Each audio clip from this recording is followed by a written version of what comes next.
여러분들 한참 전에 이 가수가 이 노래를 불렀고 또 지금도 10월 달만 되면 이 가사가 왠지 모르게 생각이 납니다. 그죠? 지금도 기억하고 있지요. 10월의 마지막 밤을. 10월의 마지막 밤이 며칠입니까? 31일.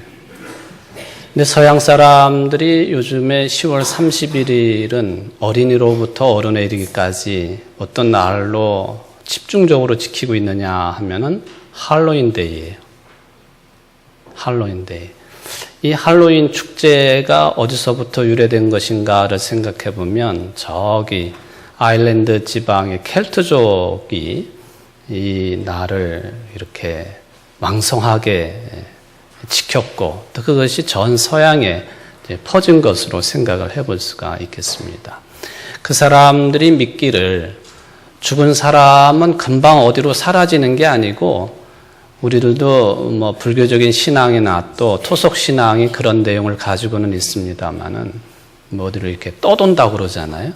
근데 딱 1년 동안 죽은 사람의 영혼이 사람들 주변에서 떠돌게 되는데 그 1년 동안 어떤 사람에게 들어가서 있느냐, 그걸 선택하는 날이 10월 31일, 그걸 또 축제로 만들어가지고 할로윈데이로 요즘에 우리나라 뭐 유치원, 뭐 어린이집 할 것 없이 뭐 다 마치 무슨 큰 축제인 것처럼 지키고 있는 그런 날이 되겠습니다. 그런데 우리는 10월 31일을 다른 의미로 받아들입니다. 종교개혁이 시작된 날로 받아들인다 하는 것이죠.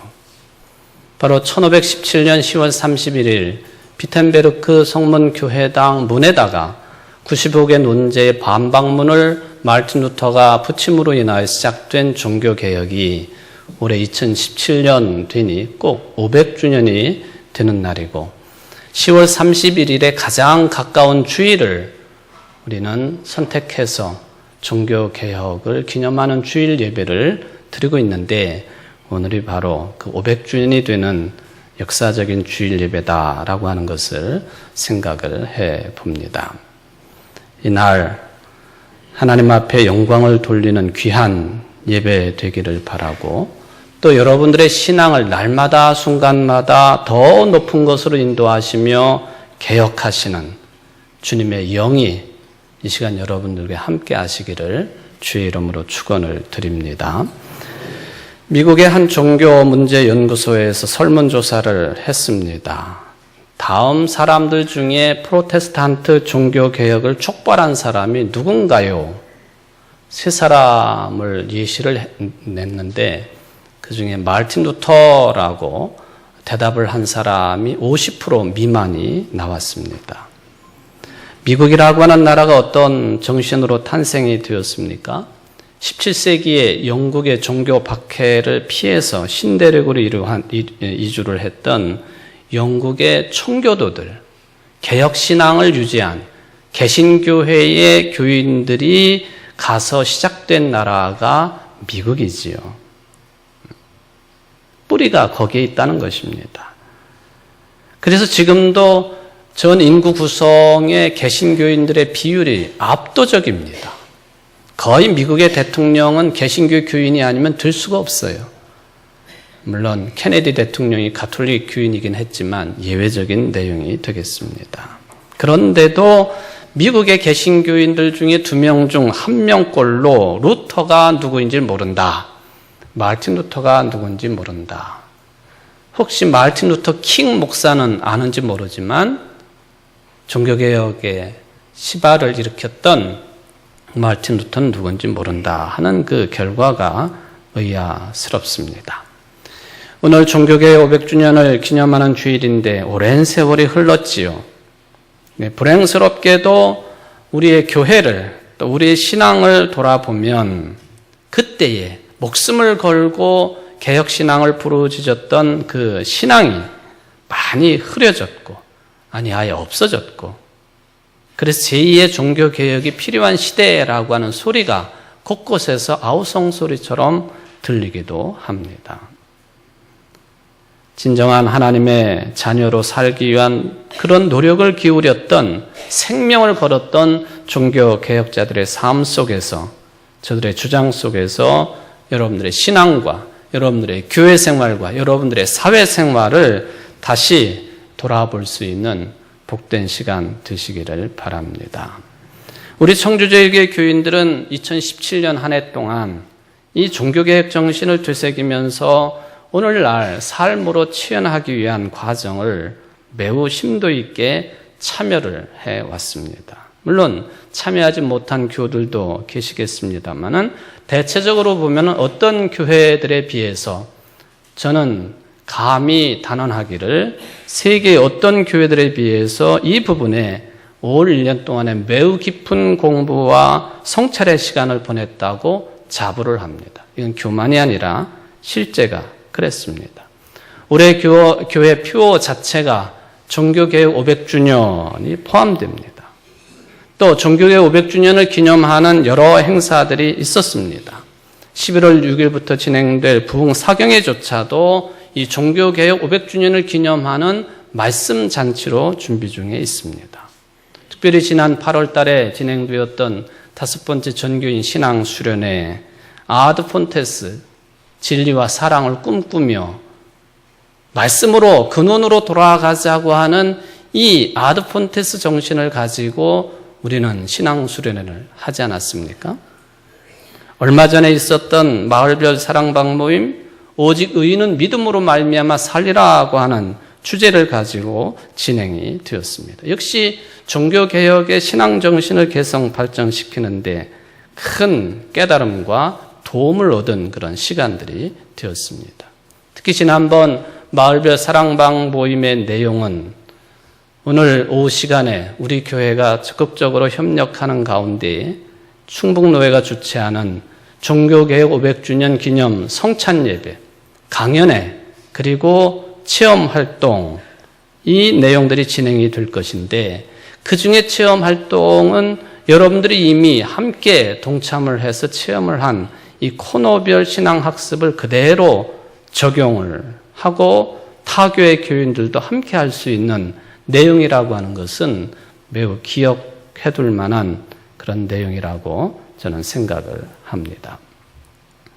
오늘 이 뜻깊은 주일을 맞이해서 제단의 촛불을 창조절 기간 동안에 초록색 촛불을 2개 늘 켜두었는데 1개를 더 밝혔습니다. 물론 촛불 숫자가 특별한 것은 아니겠습니다만은 제가 종교개혁 도시 중에 가장 유명한 비텐베르크를 방문을 했을 때에 이 루터가 생활을 한 루터하우스가 박물관처럼 이렇게 많은 그 방문객들이 있습니다만은 이 비텐베르크의 루터하우스에서 구입한 조그만 초를 1개 더 밝혀 놓았습니다. 좀 앞을 내다볼 줄 아는 사람 같으면 2개 정도는 사다 놓았었으면 참 좋았을 텐데 하나밖에는 사오지를 못했습니다. 이 초에 보면은 맨 위쪽에 상단에 보면 독일어로 이런 말이 쓰여져 있습니다. Am Anfang war das Wort. 태초에 말씀이 계시니라. 태초에 말씀이 계시니라. 그리고는 그 밑에 루터의 얼굴이 새겨져 있습니다. 그리고는 2017년도가 종교개혁 500주년이 되는 해라고 하는 글자도 함께 새겨져 있습니다. 이것은 태초에 말씀이 계시니라, 태초에 말씀이 있었다. 이게 독일 교회가 또 독일 전체가 종교개혁 500주년을 앞두고 한참 전부터 큰 프로젝트를 준비하고 진행을 해왔는데 거기에 해당되는 성경 구절입니다. 요한복음 1장 1절에 나오고 있는 첫 내용, 태초에 말씀이 계시니라. 무엇보다도 온전한 하나님의 말씀으로 돌아가는 것, 근원으로 돌아가는, 근본으로 돌아가는 이 아드폰테스가 종교개혁의 중요한 정신이라고 하는 것을 드러내고 있는 그런 글자입니다. 그리고 성경 내용입니다. 말틴 루터가 여기에 꽂혔습니다. 그리고 말씀으로 돌아가는 운동을 일으켰던 장본인이 되겠습니다. 여기 보면은 말틴 루터 얼굴이 있는데 여러분들 지금 잘 안 보이시니까 예배 끝나시고 한번 여기 올라오셔서 한번 보실 분은 보시고, 말틴 루터가 원래는 저처럼 아주 홀쭉 말랐던 사람입니다.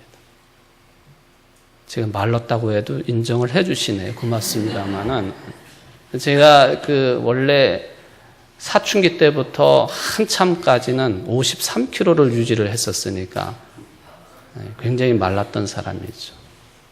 근데 원래는 굉장히 신경이 예민하고 영적으로도 예민한 사람이었기 때문에 말랐다가 이제는 수녀와 결혼을 하고 그 다음부터는 퉁퉁해졌어요. 모든 걸 내려놓고, 그리고 고된 금식이나 또 자기 학대를 통해서 구원을 얻고자 했던 그런 생활로부터 자유로워지고, 먹는 것도 마음대로 먹고 뭐 결혼 생활도 하고 자식들도 낳고 마음 편하게 살다가 보니까 얼굴이 퉁퉁해져요. 바로 그 퉁퉁해진 얼굴입니다. 이 얼굴은 말틴 루터의 아주 절친 중에 한 사람, 화가가 있었는데 크라나흐라고 하는 화가입니다. 말틴 루터를 졸졸졸 따라다니면서 루터 얼굴을 많이 그려놓았어요. 그러니까 이 얼굴은 이 크라나흐라고 하는 사람이 루터의 제 모습을 거의 그대로 그려놓은 얼굴이다. 그래서 가장 일반적으로 알려진 말틴 루터의 초상화, 그게 이 초에 그려져 있다는 것이죠. 말틴 루터가 종교개혁을 성공적으로 이끌었다, 그렇게 평가를 할 때에 그것이 어떻게 가능했을까? 첫 번째는 하나님의 은혜요, 본인의 기도입니다마는 이 크라나흐 같은 화가가 늘 옆에 있으면서, 루터가 성경을 번역을 하면 당시에 문맹률이 높았기 때문에 글자를 모르는 사람들이 많으니 그 성경 옆에다가 여백에다가 그림을 그려가지고 성경을 잘 이해할 수 있도록 돕고, 종교개혁 정신이 담겨져 있는 그런 그 유인물을 내보내거나 어쨌든 책자를 내보내거나 할 때 항상 거기에다가 사파를 그려 넣어가지고, 그리고는 종교개혁 정신이 더 활활 불타오를 수 있도록 도왔던 인물이 바로 화가 크라나흐입니다. 그래서 생각하기를 말틴 루터가 기도하며 종교개혁 정신을, 그 불을 일으킨 것이 확실하고, 또 그것을 도와가지고 그 종교개혁 정신이 요원의 불길처럼 타오를 수 있도록 해주었던 인물이 이 크라나흐 같은 화가가 있었으니, 바로 이 두 사람이 절친이 되었다고 하는 그 사실 자체가 하나님의 은혜요, 또 하나님의 계획 중에 이루어진 것이다 하는 그런 생각을 해볼 수가 있겠습니다. 바로 정확하게는 1517년 10월 31일 시작된 종교개혁 시작, 오늘도 말씀을 통해 전달이 되고 체연을 다짐하는 복된 시간 되시기를 다시 한번 주의 이름으로 축원을 드립니다. 오늘 말씀은 누가복음 18장, 예수님이 직접 하신 비유의 말씀에 근거를 둡니다. 바리새인과 세리의 기도 내용이지요. 정답이 뭐냐? 예수님이 이미 그 답을 말씀해 주셨기 때문에 우리는 명확하게 예수님이 어떤 뜻을 가지고 이 말씀을 하셨는지에 대한 이해를 잘 가지고 있습니다. 바리새인의 기도, 그 내용만으로 보면은 하나님 앞에 철저한 감사의 내용으로 채워져 있습니다.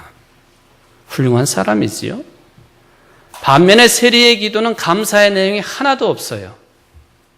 자기 신세만을 한탄하는 듯한 내용의 기도를 드렸습니다. 우리들이 흔히 복음서에 예수님과 대적을 했던 바리새인들이 많이 나오고 있기 때문에 바리새인 하면 선입견을 가지고 있습니다. 나쁜 사람들, 예수님을 괴롭힌 사람들, 하나님의 나라의 문을 막아서서 본인도 들어가지 아니하고 다른 사람들은 못 들어가게 했던 철저한 죄인들, 이게 바리새인에 대해서 가지고 있는 우리의 판단 아닙니까?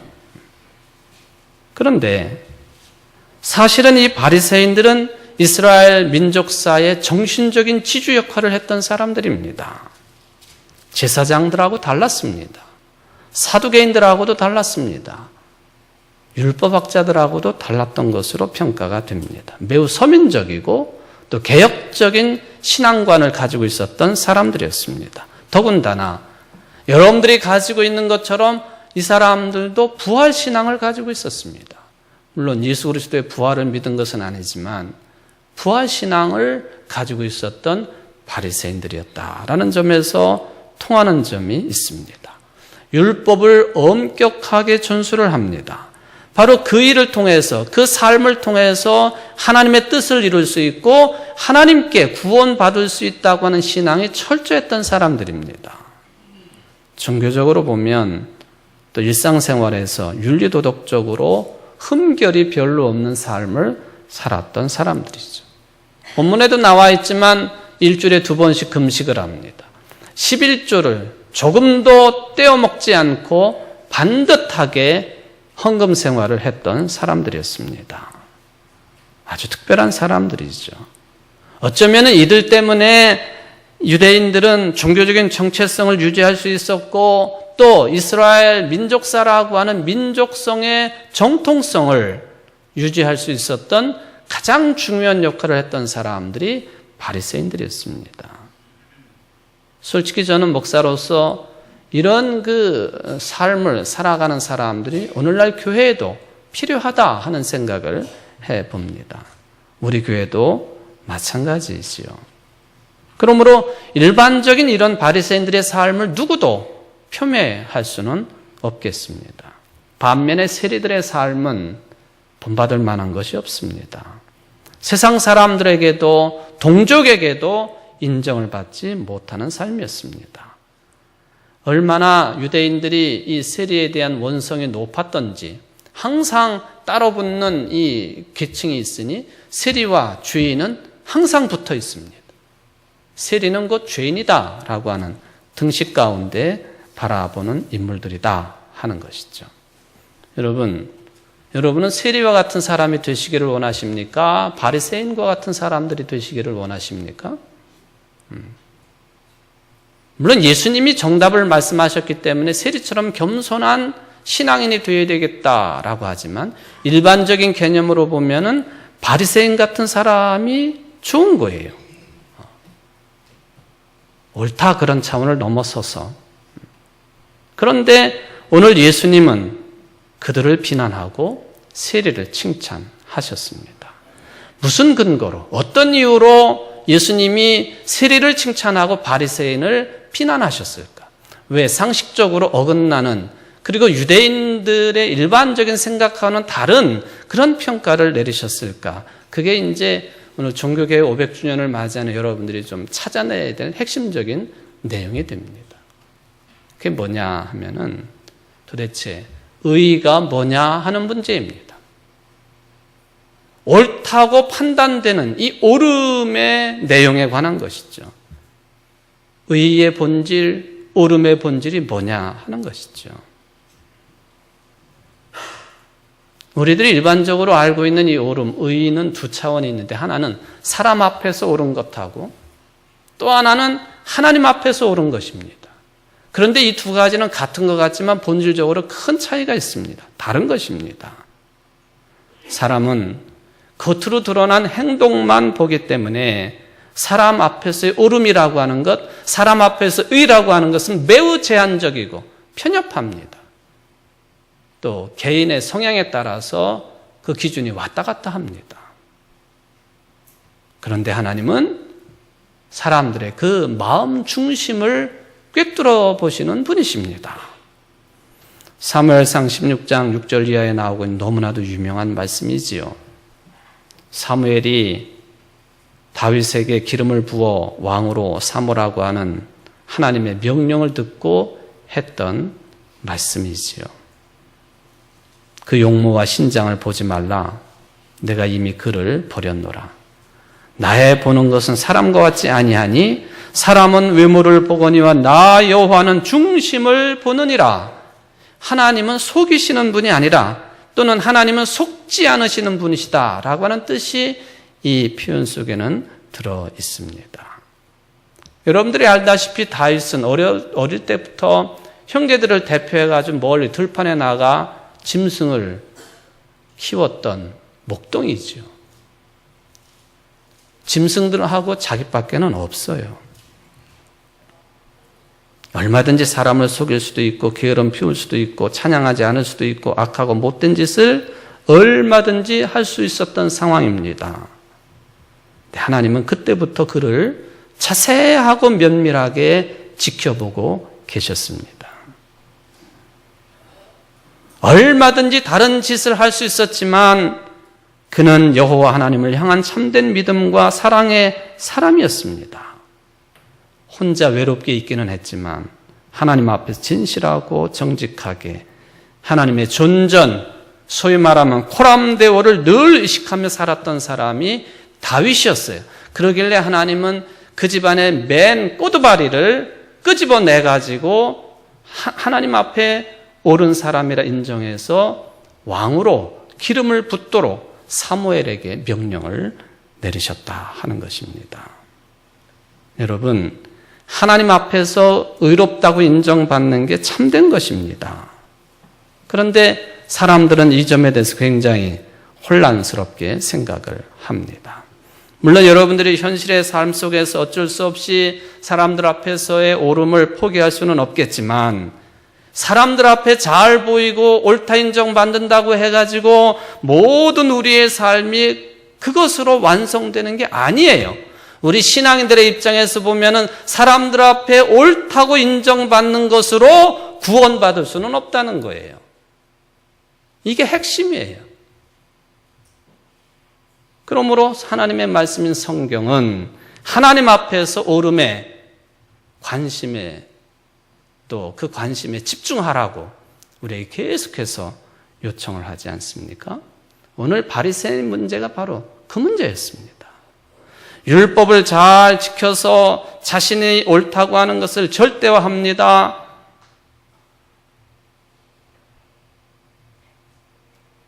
그런데 오늘 본문에 보니까 거기까지만 해도 인정을 해줄만 하겠지만은 그 뒤에가 더 큰 문제가 생깁니다.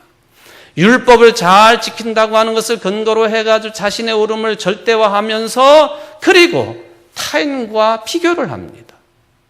세리와 비교를 합니다. 그리고 자기보다 못하다고 멸시를 했습니다.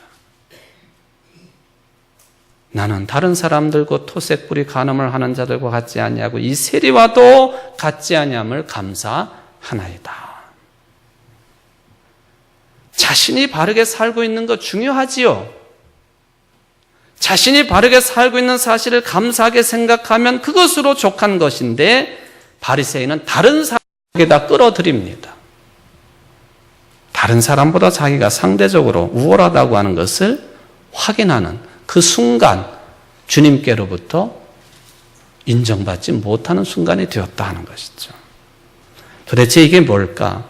다른 사람을 끌어들이고 멸시하고 자기의 옳음을 증거하고 확신하고 그래서 감사의 조건이 차고 넘치는 기도를 드렸던 그 사람, 이런 태도가 뭐가 문제일까? 그 사람은 하나님 앞에 선다고 하는 것이 그 본질이 무엇인지를 몰랐다고 하는 게 문제입니다. 하나님을 믿는다고 하는 게 하나님께 집중하는 것이지 하나님과의 관계에 집중하는 것이지 사람을 보는 게 아니잖아요. 다른 사람하고 비교하는 게 아니잖아요.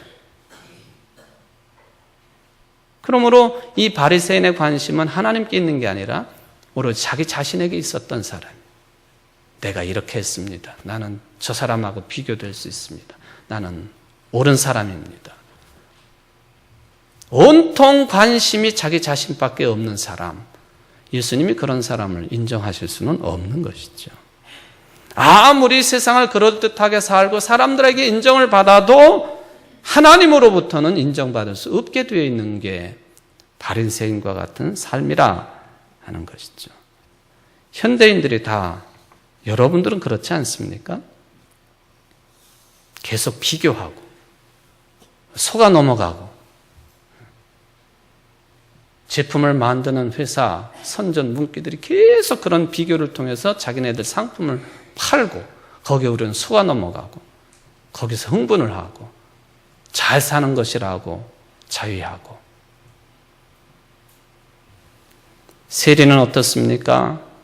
바리새인 근처에 오지도 못하고 멀리 서서 눈을 들어 하늘도 쳐다보지 못한 채 기가 죽어가지고 기도를 합니다. 하나님이여 불쌍히 여기소서 나는 죄인입니다. 내세울 게 하나도 없는, 자랑할 것이 없는 사람이죠. 물론 이러한 삶 자체가 자랑스러운 건 아니에요. 여러분들이 이 세리처럼 살아서도 안 됩니다. 즉 죄인으로 살아서는 안 된다고 하는 것이죠. 그러기에 예수님께서도 이 비유를 말씀하시긴 하셨지만 실제로 세리처럼 살아라 그렇게 말씀하신 것은 결코 아닙니다. 그럼에도 불구하고 세리가 의롭다고 인정받은 이유는 세리가 하나님의 자비로우심, 하나님의 전적인 은혜만 의존해서 살 수밖에 없었다고 하는 사실을 인정했다고 하는 것이 중요한 것이에요. 이게 우리 모든 인간들이 하나님 앞에서 취할 수 있는 유일한 모습입니다. 하나님의 자비로우심만이, 하나님의 은혜로우심만이 우리를 살릴 수 있고 우리를 구원하실 수 있다고 하는 이 영혼의 차원에서, 영적인 깊은 곳에서 이것을 인정한 것, 이게 구원의 유일한 길이니 예수님께서 그 사람을 인정하시는 것은 마땅한 일입니다.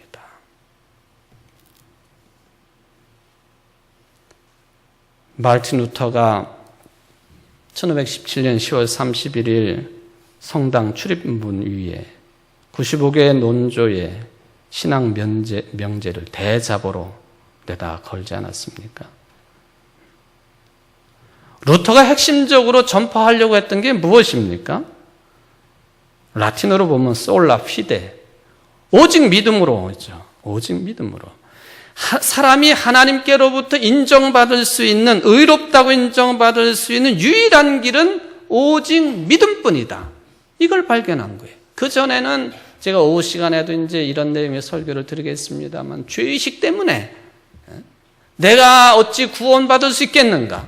구원받기 위해서 고행을 해야 되고, 거지처럼 살아야 되고, 눈 위에 뒹굴어야 되고, 자기 몸을 채찍으로 때려야 되고, 금식을 자주 해야 되고, 고해성사를 하루에도 스타우피츠 교수에게 찾아가가지고 몇 번씩이나 귀찮게 하는 그런 일을 통해서 자기는 구원받을 수 있다고 생각했는데, 로마서 1장 17절 말씀을 읽으면서 그전에도 읽었지만은 그런 고민 가운데 이 말씀이 섬광처럼 이 루터를 때립니다. 그리고 나서 깨닫습니다. 아하, 사람의 행위로 구원받는 것이 아니라 예수를 그리스도로 믿는, 나를 위해서 고난받아 십자가에 달려 죽으셨다가 3일 만에 부활하신 그 예수님을 그리스도로 믿는 그 길만이 내가 구원받는 길이고 내가 살 길이다라고 하는 것을 깨닫습니다. 이건 소위 말하면 루터의 탑의 체험이라 그렇게 부릅니다. 빈텐베르크 성당 탑에 올라가서 깨달은 것이다, 그런 뜻이에요. 당시의 교회는 그러질 않았습니다. 행위가 있어야 된다. 그래서 면죄부가 나온 것이죠. 루터는 그 교회의 주장을 거부를 합니다. 의롭다고 인정받는 것은 오로지 믿음을 통해서만 주어진다고 하는 사실을 밀고 나갔습니다. 굽히지 않았습니다. 신앙도, 신학적인 주장도 굽히지 않았습니다. 결국엔 교황에 의해서 파문을 당하고 말았습니다. 사랑하는 성도 여러분, 하나님 앞에서 의롭다고 인정받는 게 중요한데, 의롭다고 인정받을 수 있는 유일한 길이 무엇일까? 믿음뿐이라. 믿음뿐이라. 세리는 바로 이런 믿음을 가지고 자신의 존재 전체를 하나님께만 묶어둔 사람입니다. 하나님과의 관계에만 집중한 사람이었습니다. 하나님의 자비로우심에만 절대적으로 의존을 했습니다. 그렇게 되니 세상 모든 것으로부터 자유를 얻고 해방이 된 것이죠. 영적으로 행복한 사람, 만족을 얻은 사람, 구원받은 사람, 이것보다 더 중요한 인생의 과제가 어디 있겠습니까? 이것보다 더 중요한 우리 인생들의 궁극적인 관심이 어디에 있겠습니까? 오늘 이러한 주일을 맞이해서 다시 한번 내가 정말 예수를 그리스도로 믿을 수 있다고 하는 이 믿음 자체가 얼마나 귀한 것이고, 나의 나된 것은 주의 은혜라고 고백을 했던 바울처럼 이렇게 믿음을 가지고 구원의 반열에 들어서게 하신 하나님의 은혜에 감사하면서 오직 믿음으로 승리를 다짐하는 이 자리에 모인 모든 성도들 되시기를 주의 이름으로 축원을 드립니다. 기도하시겠습니다. 자비하신 하나님, 의인은 오직 믿음으로 살 것이다 라고 하는 이 말씀, 바울의 말씀인데, 이 바울의 말씀을 늘 읽다가도 의미가 무엇인지 모르고 지내다가 마르틴 루터가 섬광처럼 믿음의 깨달음을 갖게 되었습니다. 그가 이 체험을 하고 천국을 만났다고 신앙 고백을 했습니다. 모든 것이 환해졌다고 고백을 했습니다. 죄의식에 사로잡혀 짓눌려 있었던 마르틴 루터가 의인은 오로지 믿음으로 말미암아 살리라 하신 말씀으로 살아난 것처럼, 오늘 세례도 그것으로 인정받은 것처럼 머리 숙인 모든 우리 교회 성도들이 이 믿음으로 하나님께 인정받게 하옵시고 승리하는 삶을 살아갈 수 있도록 복을 내리고 주옵소서. 예수님의 이름으로 간절히 기도하옵나이다.